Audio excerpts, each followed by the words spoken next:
You've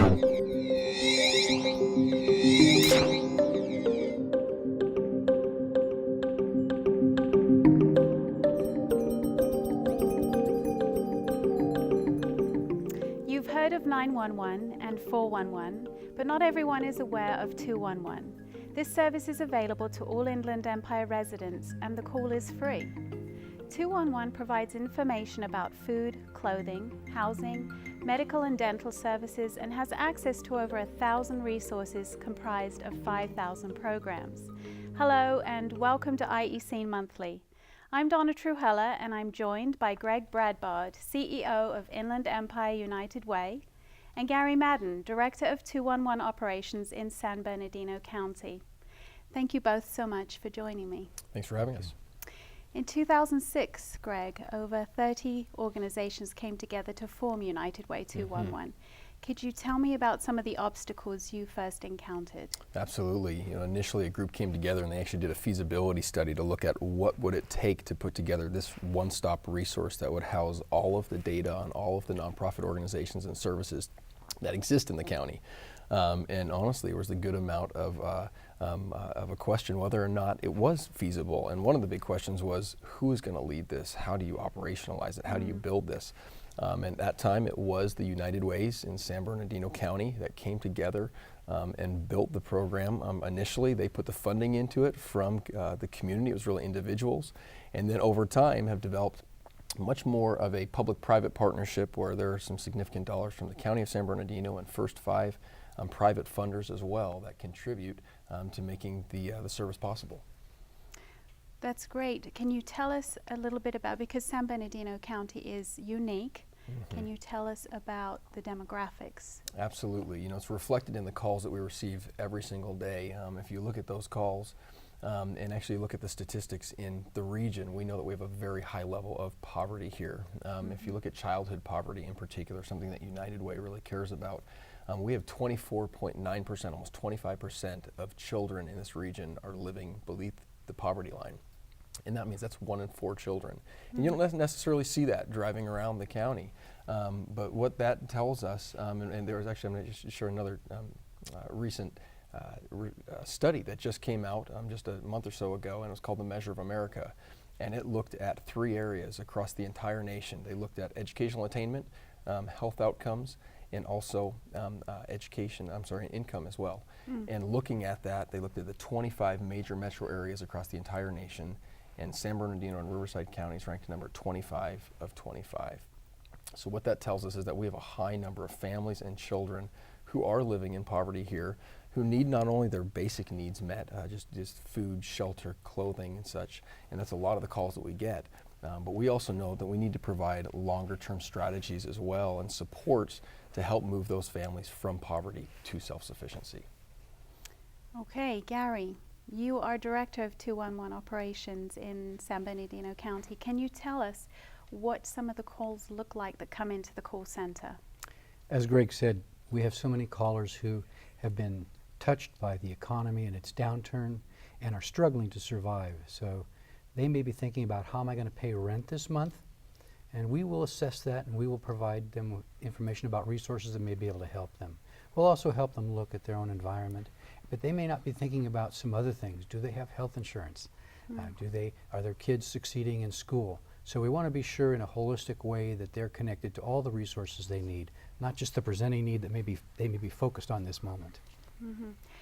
What about the most common and perhaps the most unique types of calls that you yourself have seen come into the center? They range the gamut. Most people don't know where to look for help because many people have never had to ask for help before. So that's why 211 exists in the first place, is to bridge that gap of gathering all these information about who does what and put it in one place and make it easy to access. So we've had such unusual calls. We've had callers that are a shutaway in an apartment, and the landlord was basically holding him hostage and taking his rent payment.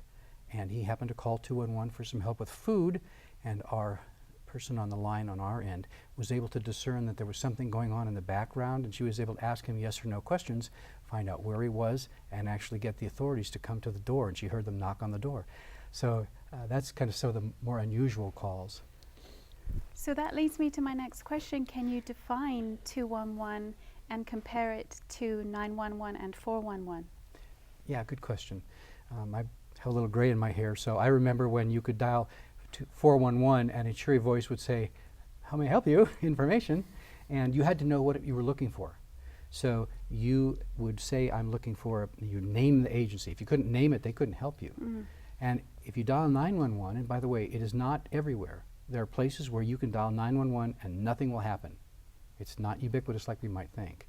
But as important as 911 is, it's relatively simple for the 911 operator to be able to help you. You may not know what you need, but you'll tell them your emergency, they'll get the right resource to you, and there are only three: police, fire, and ambulance.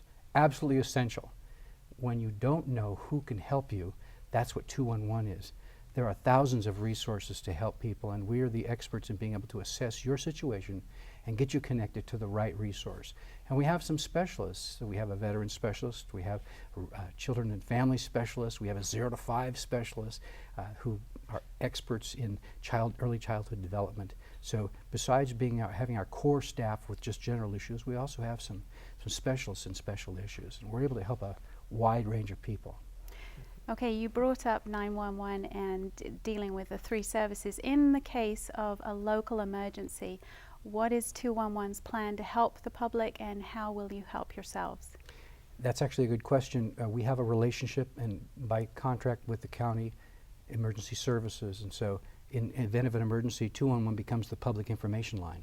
So you don't want people dialing 911 to find out where the shelter is. That's what 211's role is. So we actually have our own generator, and we have a lot of emergency plans that are very solid so that we can continue to operate even during disaster. And then we have that direct relationship with the official emergency service network so that we can play our important role interacting with the public.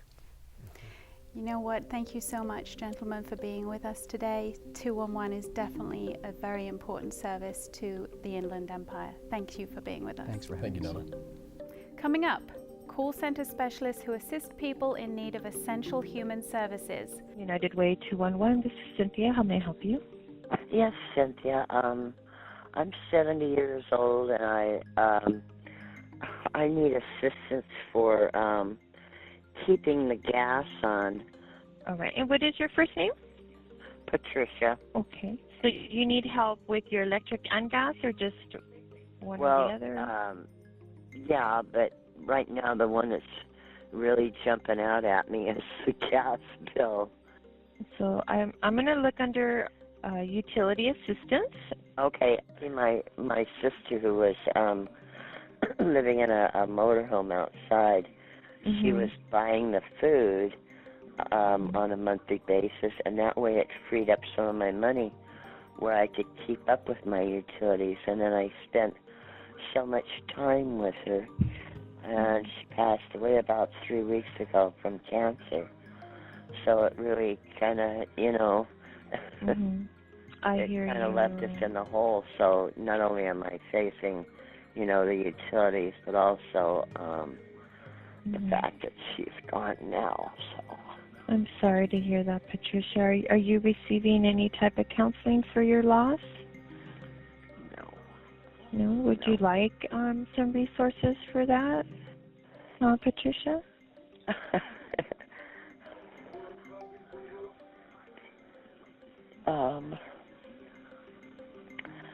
Well, yeah. Yeah? Yeah. All right. Let me go ahead and search some resources for you for counseling. So it's South Coast Community Services. Oh, wow. And I would definitely give them a call and see if they can assist in maybe just having a counseling session with them to see if you're handling things okay. That it doesn't hurt. Is there? Do you think that's a good start there at this time? That's good. Okay. All right, Patricia. I don't want to get greedy. Oh, not at all. That's what we're here for. You can give us a call back at any time if those don't work out for you, okay? All right. All right, Patricia. It was nice talking to you, and thank you for calling 211. And thank you so much. You're welcome. Bye-bye. Bye-bye.